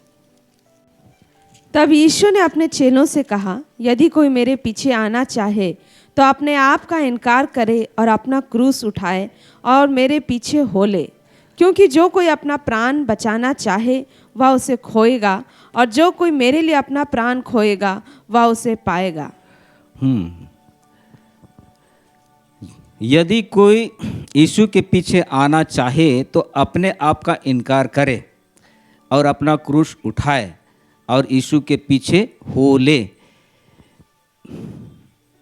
यीशु ने अपने आप को इनकार किया, अपने को शून्य किया और परमेश्वर के निर्देश के अनुसार, परमेश्वर के कहने के अनुसार उसने सब कुछ किया। और वही बात को कहता है कि हम यीशु के पीछे हो लें और अपना क्रूस उठा के उसके पीछे हों। आगे लिखता है कि जो कोई अपना प्राण बचाना चाहे वह उसे खोएगा। अपना प्राण जो बचाना चाहेंगे, अपना प्राण को जो बचाना चाहेंगे तो उसको खो देंगे, कहता है। तो प्राण को बचाने की आवश्यकता नहीं है, बचाने वाला प्रभु है। हालेलुया। इसलिए चिंता नहीं करना है ना, प्राण का क्या होगा, है ना। तो बचाने वाला हो, है ना, उस पर विश्वास भरोसा रखना चाहिए। तो प्राण में क्या होता है, मैं पहले बताया, इच्छा, सोच, भावनाएं। हम जब इच्छा करते हैं अपने अनुसार, हम जब सोच विचार करते हैं अपने अनुसार और उल्टा पुल्टा भावनाएं हैं तो उससे कुछ फ़ायदा नहीं है, है ना। तो हमारा सोच विचार क्या कर देना चाहिए, हाँ, प्रभु चलाना चाहिए। हमारा सोच विचार को नियंत्रण रखना चाहिए प्रभु यीशु। हमारी इच्छाओं को नियंत्रण करना चाहिए प्रभु यीशु। तो प्रभु यीशु कैसे नियंत्रण करेगा? वचन के द्वारा से, है ना। वचन को जब जानेंगे तो जो शिक्षा हम लोग पाते हैं उसके अनुसार हमारा सोच विचार, हमारा इच्छा होना है। और जो भावनाएं होती है, कहाँ पर दुख मनाना चाहिए, कहाँ पर सुखी होना चाहिए, तो वो वचन में सब लिखा है। जब हम लोग उसको जानने लगते हैं, उसी के अनुसार करते हैं, तो हम अपने प्राणों को कहते हैं अपने हिसाब से नहीं चलाते हैं, लेकिन प्रभु में दे देते हैं तो मतलब खो देते हैं। प्रभु को दे देते हैं तो मतलब खो देते हैं। तो क्या होता है, हाँ, वह उससे, जो कोई अपने प्राण को बचाना चाहे वह उसे खोएगा। बचाने का मतलब अपने जैसे चलेंगे तो हम उसको क्या करेंगे, खो देंगे। और जो कोई मेरे पीछे, मेरे लिए अपना प्राण खोएगा वह उसे पाएगा। यीशु मसीह के लिए हम अपने सोच को, अपने इच्छा को, अपने भावनाओं को जब यीशु मसीह के लिए दे देते हैं, यीशु मसीह जैसा चाहता है वैसे चलाने के लिए दे देते हैं, तब हम अपने प्राण को क्या करते हैं, वास्तव में पाते हैं। हालेलुया। हम अपने मर्जी से चलेंगे और बचा रहे हैं सोचेंगे तो नहीं बचेगा। यीशु मसीह को दे देते हैं सोच को, हाँ, और इच्छा को, भावनाओं को, तब हमारा प्राण क्या हो जाता है, बच जाता है। Praise the Lord. हालेलुया।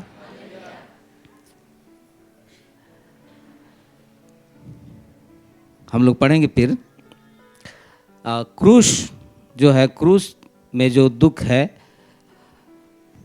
वो यीशु मसीह के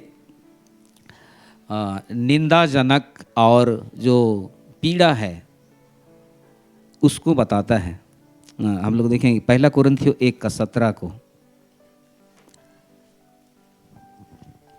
क्योंकि मसीह ने मुझे बपतिस्मा देने को नहीं वरन सुसमाचार सुनाने को भेजा है, और यह भी शब्दों के ज्ञान के अनुसार नहीं, ऐसा ना हो कि मसीह का क्रूस व्यर्थ ठहरे। हाँ, देखिए, मसीह का क्रूस व्यर्थ नहीं ठहरना चाहिए। उसके लिए पौलुस क्या कहता है, कह रहा है, मसीह ने मुझे बपतिस्मा देने को नहीं वरन सुसमाचार सुनाने को भेजा है। अभी सुसमाचार सुनाने के लिए भेजा है, तो बपतिस्मा के बारे ज़्यादा नहीं कह रहे हैं। सुसमाचार सुनाने को भेजा है, और यह भी शब्दों के ज्ञान के अनुसार नहीं। सुसमाचार अपने बुद्धि से नहीं, अपने दिमाग लगा के नहीं, लेकिन कैसा वाला सुसमाचार, मसीह ने जो क्रूस पर दुख उठाया वो वाला सुसमाचार। वो वाला क्या सुसमाचार है, यीशु मसीह ने तो दुख उठाया, यीशु का तो मृत्यु हो गया, लेकिन उसके द्वारा से क्या हुआ है, उद्धार का काम पूरा हुआ है। ये वाला सुसमाचार, ये तो यीशु मसीह दुख तो उठाया, लेकिन उसके पीछे जो काम को पूरा किया है जगत के लोगों के लिए उद्धार का काम, वो वाला सुसमाचार।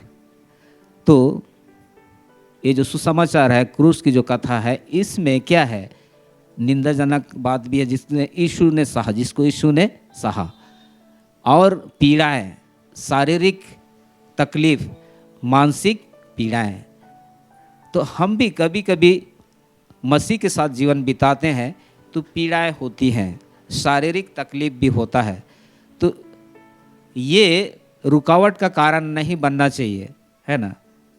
ये रुकावट का कारण नहीं बनना चाहिए। हम जब मसीह के साथ में जीवन बिताते हैं, कुछ तकलीफ हो रहा है तो मेरे को चंगा नहीं कर रहा है, मेरे को आशीष नहीं मिल रहा है, ऐसे बहुत लोग बोलते हैं। मतलब उनका जो जीवन क्या होना चाहिए, पूरा चंगा होना चाहिए, नहीं। और क्या होना चाहिए, बहुत ज़्यादा आशीष होना चाहिए। आशीष देगा, है ना। लेकिन अगर आशीष नहीं भी आ रहा है तो फिर भी हमको क्रूस, हाँ, अपना क्रूस प्रतिदिन उठाते हुए जाना है। Hallelujah, hallelujah. नहीं भी मिल रहा है तो अपना क्रूस प्रतिदिन उठा के जाना है। कभी कभी ऐसा होता है ना।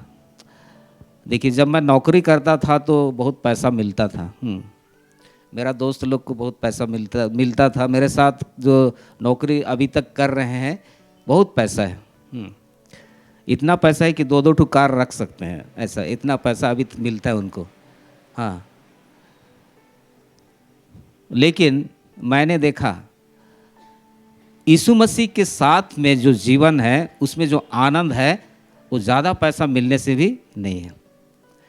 और इसलिए मेरे साथ ऐसे हुआ कि मैं एक दिन जा रहा था, मैं शेयर में पैसा लगाया था, तो डेली मैं जाता था और उसमें शेयर में पैसा बढ़ते जाता था। तो मेरे को मज़ा आ रहा है इधर, लेकिन प्रभु के साथ संगति नहीं हो रहा है, उसी के ध्यान में मैं जाता था।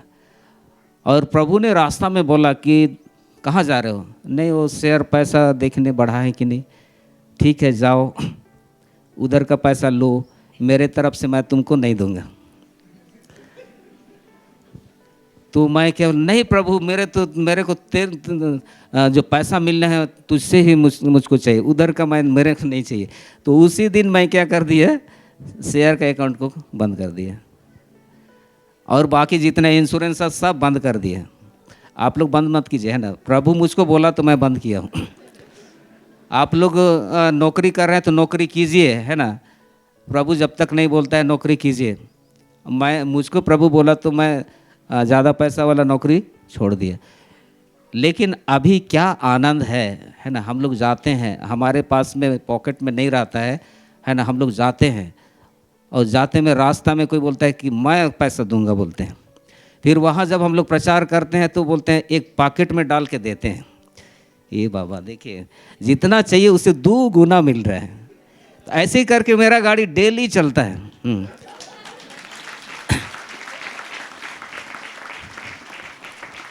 मैं सोचता हूँ एक दिन आराम करूँ, लेकिन डेली हाँ इतना चलता है कि कुछ दिन पहले चल रहा है और एक चक्का घिस गया और फट गया।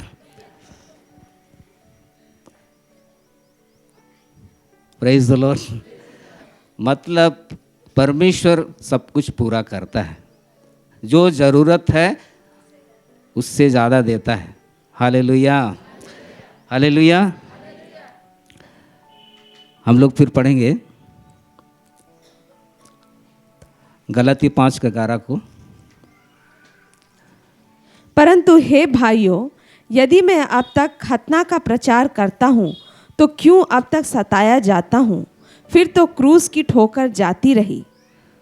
हाँ, देखिए, खतना का प्रचार करने से सताया जाता है, सताया जाता है। यदि मैं अब तक खतना का प्रचार करता हूँ तो क्यों अब तक सताया जाता हूँ? फिर तो क्रूस की ठोकर जाती रही। मतलब क्रूस में जो कुछ यीशु मसीह ने काम किया उसके कारण से ठोकर लोगों को लगता था, वो बात को नहीं समझ रहे थे कि यीशु मसीह ने जो क्रूस में दुख को उठाया वो किस कारण से, उससे ठोकर उनको लगता है। तो मतलब लोगों को खतना वाली बात ही होना चाहिए, शारीरिक खतना वाली बात ही। तो अब तक खतना का प्रचार करता हूँ तो क्यों अब तक सताया जाता हूँ। यहाँ पर मतलब खतना वाली बात को जो बोल रहा है, खतना वाली बात को ज़्यादा वो लोग महत्व देते थे कि शारीरिक खतना होना चाहिए, लेकिन पौलुस शारीरिक खतना के बारे में नहीं कहता था। तो क्रूस की ठोकर जाती रही, तो फिर तो क्रूस की ठोकर जाती रही। तो क्रूस पर तो यीशु मसीह ने जो काम किया है, तो क्रूस की कथा को तो बताना है, लेकिन तुम लोग को तो ठोकर लगता है। अगर मैं खतना का बारे में प्रचार करूं तो उससे मैं तो सुसमाचार सुनाता हूं, लेकिन खतना का प्रचार करता हूं तो अब तक सताया जाता हूं। इसका मतलब क्या है कि वो व्यवस्था को जानता था। व्यवस्था में क्या था? खतना वाली बात है ना, व्यवस्था के हिसाब से चलता था। हाँ, व्यवस्था के हिसाब से चलता था, लेकिन वो जान गया था कि व्यवस्था में जो बात है उससे उद्धार पूरा पूरा नहीं है। उद्धार कैसे है? क्रूस में जो यीशु मसीह ने काम किया उसके द्वारा से पूरा पूरा उद्धार है। फिर आगे लिखता है कि भला होता कि जो तुम्हें डांवाडोल करते हैं वे अपना अंग ही काट डालते। मतलब कुछ लोगों के कारण से, उनके जीवन और उनके शरीर के अंगों के कारण से डांवाडोल, तो अब जिसके कारण से तकलीफ होता है, डांवाडोल का जीवन होता है, तो अंग को ही काट डालते। जो असली में खतना में जो किया जाता है, पुरुषों का खतना, वो नहीं होके और भी एक व्यक्ति का हाथ के द्वारा से उसका जीवन ठीक नहीं है तो हाथ ही काट देना चाहिए, लेकिन ऐसा नहीं। उसके लिए क्रूस में ही यीशु मसीह ने पूरा दाम को चुकाया है। इसलिए क्रूस की कथा को ही मुझे कहना है। उसी के द्वारा से हमारा पूरा पूरा उद्धार होकर हम फिर सुरक्षित रहते हैं। Hallelujah, hallelujah. फिर हम लोग पढ़ेंगे गलाती 6 का 12 से 14। जो लोग शारीरिक दिखावा चाहते हैं वे ही तुम्हारा खतना करवाने के लिए दबाव डालते हैं, केवल इसलिए कि वे मसीह के क्रूस के कारण सताए न जाएं। क्योंकि खतना कराने वाले स्वयं तो व्यवस्था पर नहीं चलते, पर तुम्हारा खतना इसलिए कराना चाहते हैं कि तुम्हारी शारीरिक दशा पर घमंड करें। पर ऐसा ना हो कि मैं अन्य किसी घमंड करूं, केवल हमारे प्रभु यीशु मसीह के क्रूस का, जिसके द्वारा संसार मेरी दृष्टि में और मैं संसार की दृष्टि में क्रूस पर चढ़ाया गया हूँ। पौलुस ऐसा कहता है कि शारीरिक जो खतना है उसके कारण से क्यों वो लोग कराना चाहते थे कि उनके जिनका शारीरिक खतना किया जाता है तो उनके कारण से क्या हो? घमंड करे। पर ऐसा ना हो कि मैं अन्य किसी बात पर घमंड करूं। किसी बात पर घमंड नहीं, परंतु केवल हमारे प्रभु यीशु मसीह के क्रूस का। शारीरिक रूप से खतना करते थे उस समय में, पुरुषों का खतना होता था, तो उसमें घमंड करते थे कि हम खतना रहित नहीं लेकिन खतना वाले लोग हैं बोल के क्या होता था? घमंड। लेकिन पौलुस क्या कहता है कि उसके कारण से तो पूरा पूरा उद्धार का काम ही नहीं हो रहा।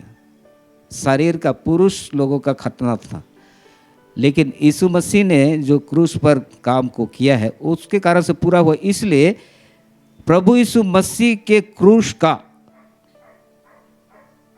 जिसके द्वारा संसार मेरी दृष्टि में और मैं संसार की दृष्टि में क्रूस पर चढ़ाया गया हूँ, जिसके द्वारा संसार मेरी दृष्टि में और मैं संसार की दृष्टि में क्रूस पर चढ़ाया गया हूँ।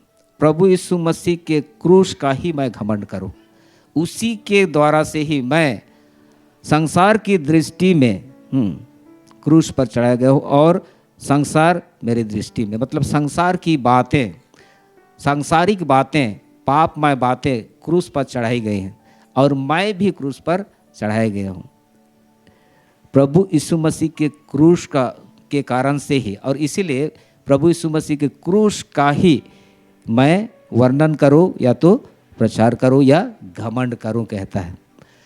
तो पौलुस वो सीख गया। पौलुस व्यवस्था को अच्छी तरह जानने वाला व्यक्ति था, लेकिन यीशु मसीह को शरीर में जब था नहीं मिला था तो विरोध करता था। क्यों विरोध करता था? यीशु के लोगों का पौलुस क्यों विरोध करता था? उसका कारण था कि व्यवस्था में ऐसा लिखा है कि जो क्रूस पर लटकाया जाता है वो श्रापित है। यीशु को क्रूस पर लटकाया गया तो वो श्रापित है और श्रापित व्यक्ति के पीछे लोग जा रहे हैं। ऐसा नहीं होना चाहिए। हमारा तो डायरेक्ट परमेश्वर के साथ में मेल लिंक है। हम इस्राएली लोग परमेश्वर के साथ में सीधा लिंक है। तो ये जो श्रापित मृत्यु को अपनाया, इसका श्रापित मृत्यु हुआ, इसके पीछे क्यों चलते हैं? लेकिन जब यीशु मसीह खुद प्रकट हुआ उसके जीवन में, तब वो जाना कि जो क्रूस पर उसने जो दुख को सहा, उसके कारण से ही उद्धार का पूरा काम को पूरा किया है। इसीलिए एक व्यक्ति यीशु का विरोध कर रहा था, पौलुस साउल जब था, बाद में क्या किया? यीशु का ऐसा प्रचार किया, मरने के लिए भी तैयार। उसको ऐसा प्रचार किया, पढ़ेंगे तो उसको जहाँ जा रहे हैं वहाँ प्रचार कर रहे हैं, है ना। जहाँ भी जा रहे हैं उसके बीच में प्रचार कर रहे हैं। जहाँ पानी जहाज में जा रहा है उसमें प्रचार कर रहे हैं, जहाँ पहुँच गए वहाँ प्रचार कर रहे हैं, जेल में प्रचार कर रहे हैं। ऐसा वो मसीह के लिए पागल हो गया। Hallelujah, hallelujah. तो क्रूस की जो कथा है, हम उद्धार पाने वालों के लिए परमेश्वर की सामर्थ है। इसलिए क्रूस की कथा को हमें स्मरण करना है, अपने जीवन में स्मरण करना है। और मेरे लिए यीशु मसीह ने क्रूस में क्या किया उसको याद करके फिर जब हम लोग परमेश्वर को धन्यवाद देते हैं, यीशु मसीह को धन्यवाद देते हैं, तो हम अपने जीवन में छुटकारे को पाते जाते हैं और प्राणों में छुटकारे को पाते जाते हैं। और शरीर भी जो पाप की ओर जाना चाहता है, हम लोग उससे भी बहुत हद तक फिर छुटकारा पाते हुए अंत में हम देखें कि यीशु मसीह हमको पूरी शरीर में भी क्या करेगा? छुटकारा देगा। Hallelujah, hallelujah. तो प्रभु इन वचनों में सबको बहुत ऐसा आशीष दे। आमीन।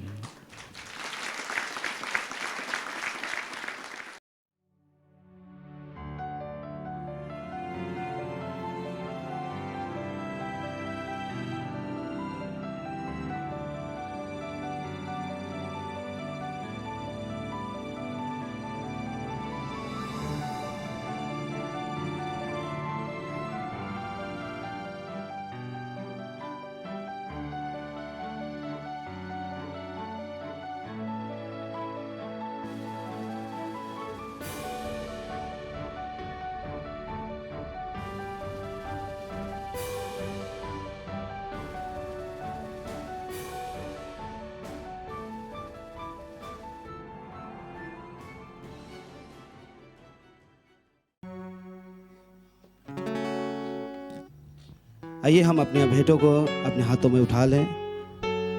उठाने वाले भेंट और 10 वंश जो भी परमेश्वर के राज में लाए हैं, हम अपने हाथों में उठा लें, परमेश्वर को धन्यवाद दें। आइए हम अपनी आंखों को बंद करेंगे। प्यारे परमेश्वर, धन्यवाद देते हैं पिता, तू धन्य है, तू पवित्र है प्रभु जी।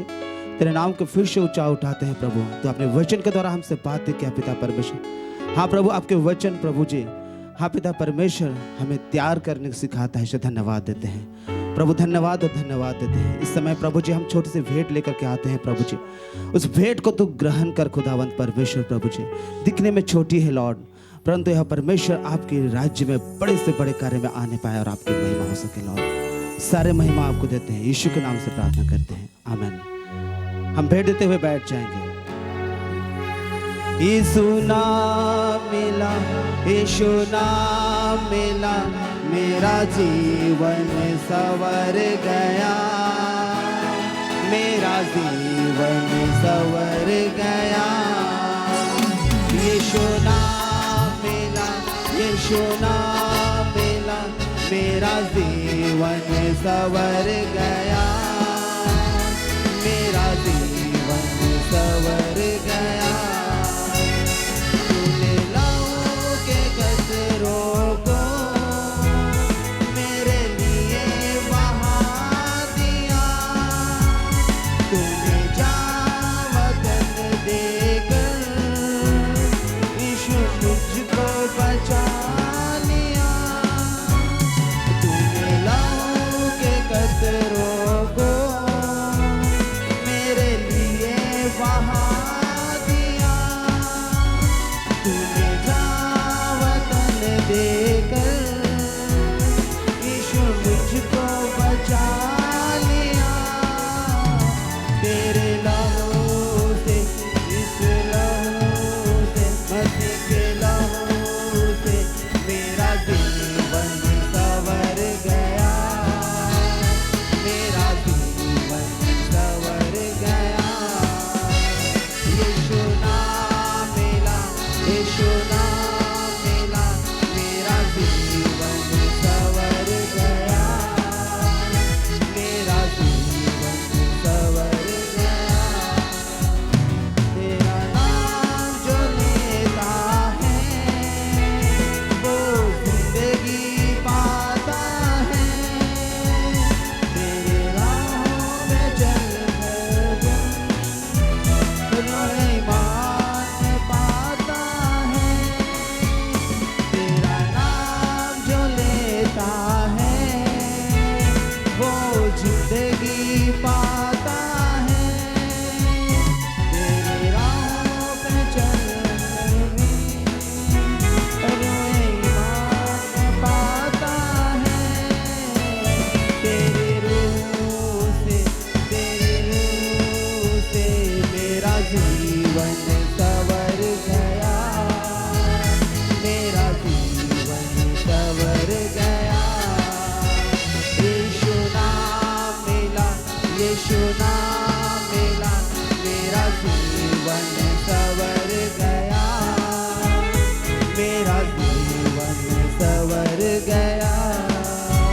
यीशु नाम मिला, यीशु नाम मिला, मेरा जीवन संवर गया, मेरा जीवन संवर गया।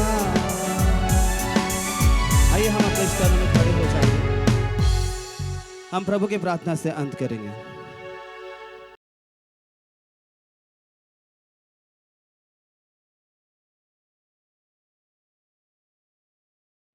आमीन। हे हमारे पिता, तू जो स्वर्ग में है, तेरा नाम पवित्र माना जावे, तेरा राज्य आवे, तेरी इच्छा जैसे स्वर्ग में होती है वैसे पृथ्वी पर पूरी हो। हमारे प्रतिदिन की रोटी आज हमको दे, और हमारे अपराधों को क्षमा कर जैसे हम अपने अपराधियों को क्षमा करते हैं, और हमको परीक्षा में ना डाल परंतु बुराई से बचा, क्योंकि राज्य, पराक्रम और महिमा सदा तेरी है। आमीन। और परमेश्वर का प्रेम, यीशु मसीह का अनुग्रह और पवित्र आत्मा की सहभागिता हम सबों के साथ सर्वदा बनी रहे। आमीन। Praise the Lord.